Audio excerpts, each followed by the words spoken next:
E5 TV news కు స్వాగతం. ముందుగా హెడ్లైన్. ఉత్సాహంగా తుంగభద్ర రైతు వరినారు సిద్ధం చేసుకుంటున్న అన్నదాత. కాళేశ్వరం కమిషన్ ఎదుట విచారణకు హాజరైన కేసీఆర్.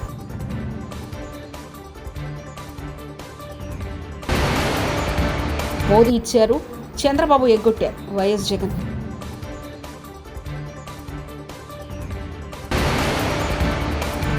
తిరుమల శ్రీవారి పాదాల సమీపంలోని అటవీ ప్రాంతంలో అగ్ని ప్రమాదం. తుంగభద్ర ఆయకట్టు రైతుల సాగుకు సమాయత్తమవుతున్నారు. కాలువలోకి నీరు రాకుండా నారు పోసుకుని సిద్ధంగా ఉన్నారు. నదీ జలాలు, బోర్లు, డ్యాము నీరు ఆధారంగా బళ్ళారి, విజయనగరం, కొప్పల, రాయచూరు జిల్లాలో 7 లక్షల హెక్టార్ల ఆయకట్టు పైగా ఉంది.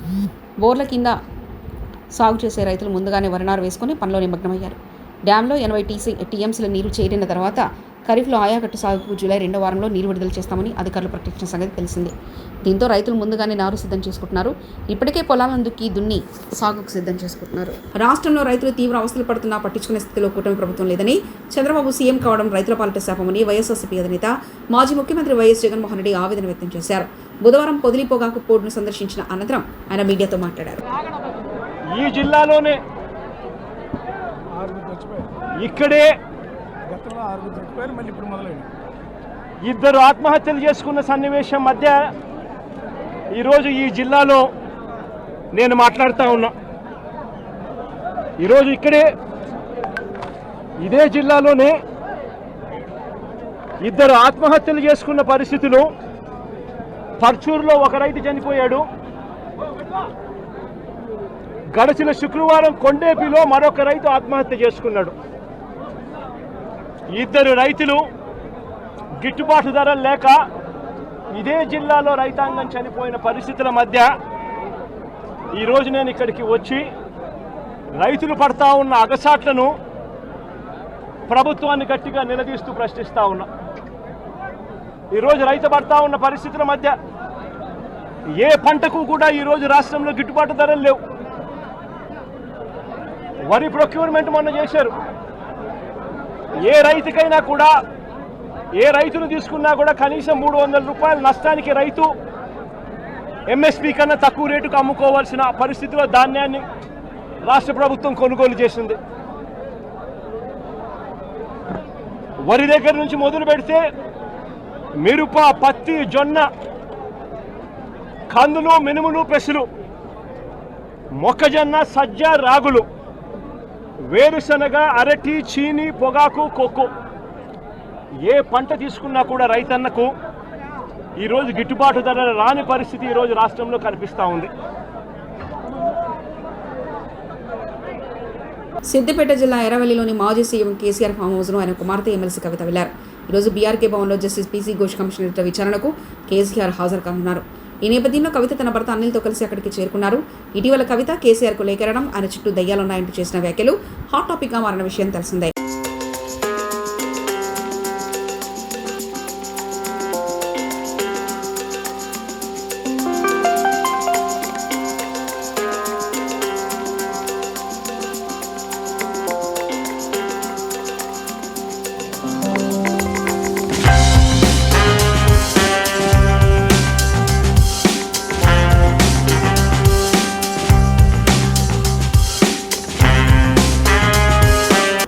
కాళేశ్వరం కమిషన్ ఎదుట విచారణకు భారత అధినేత మాజీ సీఎం కేసీఆర్ హాజరయ్యారు. బీఆర్కే భవన్లో ఆయన జస్టిస్ పీసీ ఘోష్ ప్రశ్నిస్తున్నారు. కాళేశ్వరం ప్రాజెక్టు రీ ఇంజనీరింగ్, ఆనకట్టల నిర్మాణం, ఒప్పందాలు, కాళేశ్వర కార్పొరేషన్ ఏర్పాట్లు, నీటి నిల్వలపై ఆయన విచారిస్తున్నట్లు సమాచారం.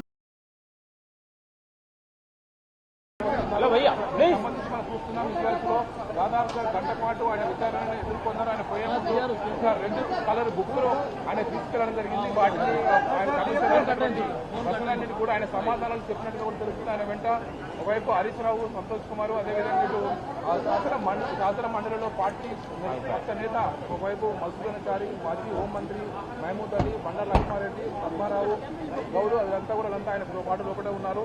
దీంతో ఈరోజు కమిషన్ విచారణ ముగిసింది. మళ్ళీ ఫర్దర్గా ఏం జరుగుతుందని కూడా కమిషన్ కేసీఆర్ విచారణతోనే 100 జన్మనెత్తిన రేవంత్ రెడ్డి అనే చిల్లరగాడిని కేసీఆర్ గొప్పతనం అర్థం కాదు. రేవంత్ రెడ్డి గురువు, ఆయన జేజమ్మతో గొడవపడి ఇక్కడి నుంచి తరిమిన వాడే కేసీఆర్. రేవంత్ రెడ్డి అనే చిల్లరగాడు ఏం చేసినా కేసీఆర్ వెంటకు కూడా పీకలేడంటూ కేటీఆర్ వ్యాఖ్యానించారు. అర్థం కాదు.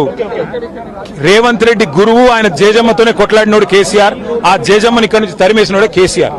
కాబట్టి రేవంత్ రెడ్డి అనే చిల్లరగాడు ఏం మాట్లాడినా, ఆయన చిల్లర ప్రభుత్వం ఏం చేసినా కేసీఆర్ ఎంటిక కూడా పీకలేరు. ఏడాదిన్నర కాలంగా ఒక ప్రాజెక్టు డిపిఆర్ గానీ కనీసం శంకుస్థాపన గానీ ఒక ఇటుక పెట్టి కట్టి దాఖలాలు లేవు. ఎట్లా చూస్తారు కాంగ్రెస్ పార్టీ? ఎట్లా చూసేదేముంది, ఇటు కూలగొట్టడానికి వచ్చింది తప్ప కట్టనికి రాలేదు. ఈ పేదల ఇండ్లు కూలగొట్టడం, ఇట్లాంటి ప్రాజెక్టులు కూలగొట్టడం, విధ్వంసకరమైన ఆలోచనలు, రాజకీయ వేధింపులు, కక్ష సాధింపు తప్ప ఈ సన్నాసికి ఏమి చేత కాదని అర్థమవుతా ఉంది. అందులో అర్థం కాకపోవడానికి ప్రమాదవశత్తు కాలు జారిపడి సోమాజిగూడ యశోద ఆసుపత్రిలో చికిత్స పొందుతున్న ఎమ్మెల్యే పల్లా రాజేశ్వరరెడ్డిని పరామర్శించేందుకు బయలుదేరిన కేసీఆర్, ఎమ్మెల్యే పల్లా రాజేశ్వరరెడ్డిని పరామర్శించిన కేసీఆర్.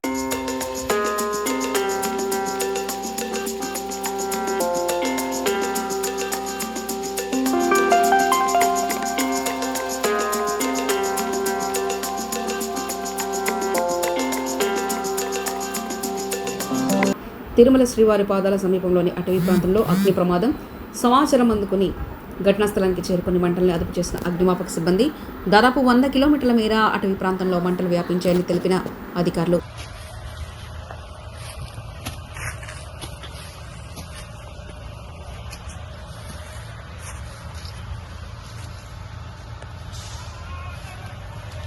స్వర్ణాంధ్ర విజన్ 2047కు సంబంధించి తయారైన మైలవరం నియోజకవర్గ డాక్యుమెంటేషన్పై గొల్లపూడి సాయిదత్త కళ్యాణ మండపంలో జరిగిన సమీక్షా సమావేశం. ఎమ్మెల్యే వసంతకృష్ణ ప్రసాద్ ఆధ్వర్యంలో జరిగిన సమీక్షా సమావేశానికి ముఖ్య అతిథిగా హాజరైన ఎంపీ కేశినేని విశ్వనాథ్, ముఖ్యమంత్రి చంద్రబాబు నాయుడు ఆదేశానుసారం విజన్ 2047లో భాగంగా రాబోయే కాలంలో మైలవరం నియోజకవర్గ అభివృద్ధికై చేయాల్సిన పనులు ఎన్డీఏ కూటమి నాయకులు, ప్రభుత్వ అధికారులతో చర్చించడం జరిగింది. ఈ ఆలోచన చాలా మంచి ఆలోచన అండి. ఇది కోనేరు రంగారావు గారు కమిటీ వేసినప్పుడు ఆయన ప్రపోజ్ చేశారు ఈ ప్లానింగ్. అయితే దాన్ని పక్కన పెట్టేశారు. ఆయన ఇచ్చినటువంటి రిపోర్ట్ని ఆ రాటి నుంచి ప్రతి గవర్నమెంట్ అసలు ఎవరు కూడా ఫైల్ ఓపెన్ చేయలేదు, చూడలేదు. కాన్స్టిట్యున్సీ డెవలప్మెంట్ ఆఫీసర్ అని చెప్పి డిప్యూటీ కలెక్టర్కి పై ర్యాంకు, ఆర్డీఓ ర్యాంక్లో వాళ్ళని ఎవరు కానీ, లేదా మండల ఎండిఓలుగా చేసేటువంటి సీనియర్ ఆఫీసర్లు ఎవరినైనా ఈ పోస్ట్లో ఒక సిడిఓ పోస్ట్లో కాన్స్టిట్యున్సీ డెవలప్మెంట్ ఆఫీసర్ని పెట్టి ఆయన కింద కొన్ని టీంలు పెట్టి ఆయా డిపార్ట్మెంట్కి కన్సల్ట్. మైలవరం నియోజకవర్గం విజన్ డాక్యుమెంట్ 2047 గౌరవ ముఖ్యమంత్రి గారు మొత్తం అన్ని నియోజకవర్గాల్లోనూ విజన్ డాక్యుమెంట్లు పెట్టాలి. ప్రభుత్వ అధికారులు, రాజకీయ నాయకులు అందరూ కలిసి రాబోయే కాలంలో ఆ నియోజకవర్గ డెవలప్మెంట్కి ఏ విధంగా చేయాలి అనే విషయాల్లో వాళ్ళ కూలంకషంగా అధికారులందరినీ కూర్చోబెట్టి డిస్కస్ చేయడం జరిగింది. గౌరవ ఎమ్మెల్యే వసంతకృష్ణ ప్రసాద్ గారు అందరం నాయకులను కలిసి అధికారులతో ఇవాళ ఈ విజన్ డాక్యుమెంట్ మీద, ఎందుకంటే మైలవరం నియోజకవర్గం అంటే అమరావతికి ముఖద్వారం, విజయవాడకి అతి సమీపంలో, విజయవాడ అమరావతి 2 నగరాలకి ముఖద్వారంగా ఉండి ఈ మైలవరం నియోజకవర్గంలో అన్ని రకాల అగ్రికల్చరల్గా కానీ, హార్టికల్చర్గా కానీ, ఇండస్ట్రీగా కానీ, ట్రేడల్గా కానీ, అంతేకాకుండా టూరిజంగా కానీ, ఫారెస్ట్ డిపార్ట్మెంట్ కానీ అన్ని డిపార్ట్మెంట్లు సమీకృతమై ఉన్న నియోజకవర్గం ఏదన్నా ఉందంటే మైలవరం నియోజకవర్గం. ఈ నియోజకవర్గ అభివృద్ధి అమరావతి అభివృద్ధి, విజయవాడ అభివృద్ధి మీద డిపెండ్ అయి ఉంటుంది. కాబట్టి ఈ నియోజకవర్గం ఏ విధంగా ముందుకెళ్ళాలి అనేది మనం ఆలోచించి అన్ని పథకం రచించాం. తప్పకుండా వీటన్నిటిని ముఖ్యమంత్రి వర్యులు తీసుకువెళ్ళి ఆ దిశగా ఈ కార్యక్రమం ఉండే విధంగా మేమందరం కృషి చేస్తామని తెలియజేసుకుంటాం. Thank you. మహిళలపై రాళ్లదాడి చేసిన సైకో బ్యాచ్ను కఠినంగా శిక్షించాలి. పీదల సుజాత మీడియా సమావేశం. మీ సాక్షి ఛానల్లో డిబేట్లు పెట్టి నీచాతి నీచంగా ఘోరమైనటువంటి అసహ్యకరమైనటువంటి మాటలతో మహిళల్ని అవమానించేలా చేస్తారా? మీ ఇంట్లో కూడా ఆడవాళ్ళు ఉన్నారుగా. మీ వైఫ్ని భారతీరెడ్డి గారిని తప్పుగా మాట్లాడినందుకు మా కార్యకర్తను కూడా చూడకుండా ఇమీడియట్గా 24 గంటల్లో యాక్షన్ తీసుకున్నాం. ఎందుకంటే కూటమి ప్రభుత్వంలో పార్టీలకు అతీతంగా ఏ మహిళని అసభ్యకరమైన మాటలన్నా, వాళ్ళని అవమానపరిచినా ఎవరిని కూడా ఊరుకునే ప్రసక్తి లేదు. చట్టరీత్యా చర్యలు తీసుకుంటాము అని చెప్పాం. అలాగే భారతీ రెడ్డి గారిని తప్పుగా మాట్లాడినందుకు మా కార్యకర్తను కూడా ఇమీడియట్గా యాక్షన్ తీసుకున్నాం. అది చంద్రబాబు నాయుడు గారి యొక్క పరిపాలన. అది మహిళల పట్ల చంద్రబాబు నాయుడు గారికి, కూటమి ప్రభుత్వానికి ఉన్నటువంటి చిత్తశుద్ధి. ఏంటండి జగన్మోహన్ రెడ్డి గారు రాజకీయాలకు ఇంత దిగజారిపోవాలా? ఏం పాపం చేశారండి మహిళలు? మీకేం అన్యాయం చేశారండి? ఇంత దారుణంగా అవమానిస్తారా? ఎంత దారుణంగా మహిళలపై ఈ రోజున ప్రతిపక్షంలో ఉన్నటువంటి మీరు అవమానకరంగా మాట్లాడిస్తున్నారు. రాష్ట్ర మహిళలే కాదండి, ప్రపంచవ్యాప్తంగా ఉన్నటువంటి తెలుగు మహిళలందరూ కూడా, తెలుగువారు అందరు మహిళలు కూడా గమనిస్తున్నారు. ఇంత దిగజారిపోతారా? ఇంత దిగజారుడు రాజకీయాలు చేస్తారా? ఇంత దారుణమైనటువంటి మాటలు మహిళల్ని అనిపిస్తారా? మహిళల్ని ఇంత ఇలాగ అవమానిస్తారా? టీవీ డిబేట్లు పెట్టి అమరావతి మహిళల్ని మీరు అవమానించలేదండి, యావత్ మహిళా లోకాన్ని అవమానించారు. ఎంత నీచంగా మాట్లాడుతున్నారండి? ఇది వేసల్ రాజకీయం. పటాన్చెరు మండలంలోని రుద్రారం గ్రామంలో ఉన్న రేషన్ షాప్ నంబర్ 2 ఇందిరమ్మ ఇండ్ల నిర్మాణాలను జిల్లా కలెక్టర్ క్రాంతి వల్లూరు పరిశీలించారు. ఈ సందర్భంగా జిల్లా కలెక్టర్ క్రాంతి వల్లూరు మాట్లాడుతూ రేషన్ కార్డు ఉన్న ప్రతి ఒక్కరికి ఉచిత నాణ్యమైన సన్న బియ్యం అందిస్తున్నామన్నారు. సన్న బియ్యం లబ్ధిదారులతో మాట్లాడుతూ బియ్యం తీసుకున్నారా, ఎలా ఉన్నాయి, ఇంట్లో ఎంతమంది ఉన్నారంటూ లబ్ధిదారులతో మాట్లాడారు. ఇందిరమ్మ ఇండ్ల నిర్మాణాలను పరిశీలిస్తూ ఇండ్లను నాణ్యతతో కట్టాలన్నారు. బేస్మెంట్ పూర్తి చేసిన వారికి ₹1,00,000 అందించినట్లు తెలిపారు.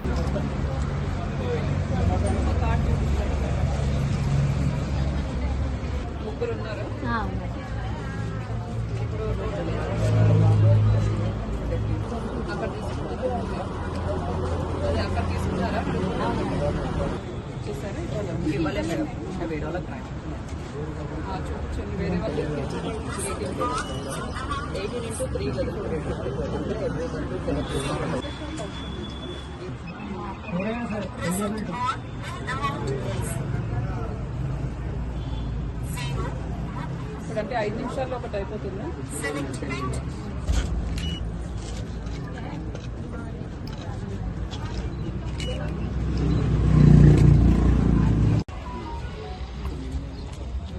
కట్టడానికి రెడీగా ఉంటే మేము మళ్ళీ ఇస్తాము.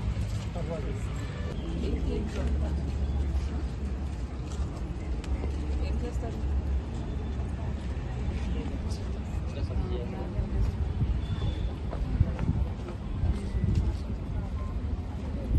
ప్లాన్ చేస్తున్నారు.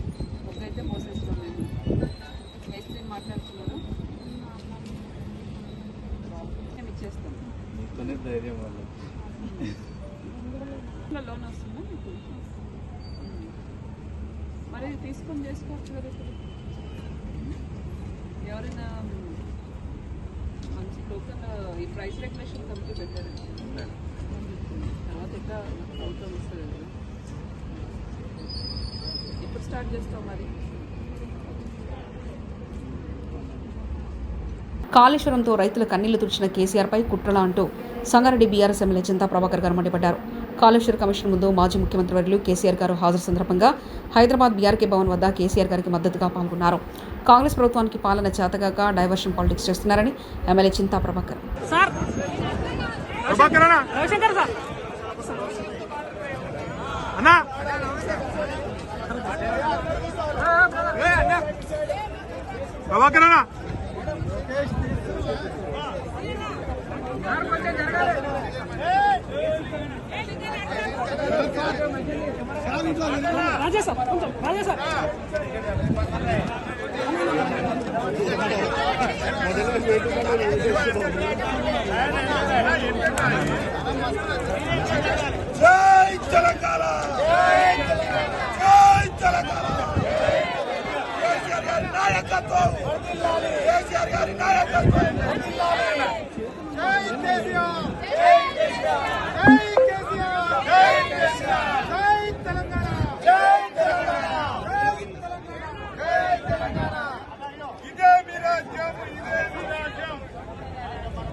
ఉత్సాహంగా తుంగభద్ర రైతు వరి నారు సిద్ధం చేసుకుంటున్న అన్నదాత.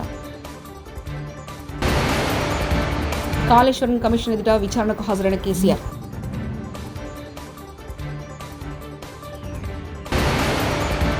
మోదీ ఇచ్చారు, చంద్రబాబు ఎగ్గొట్టారు వైఎస్ జగన్.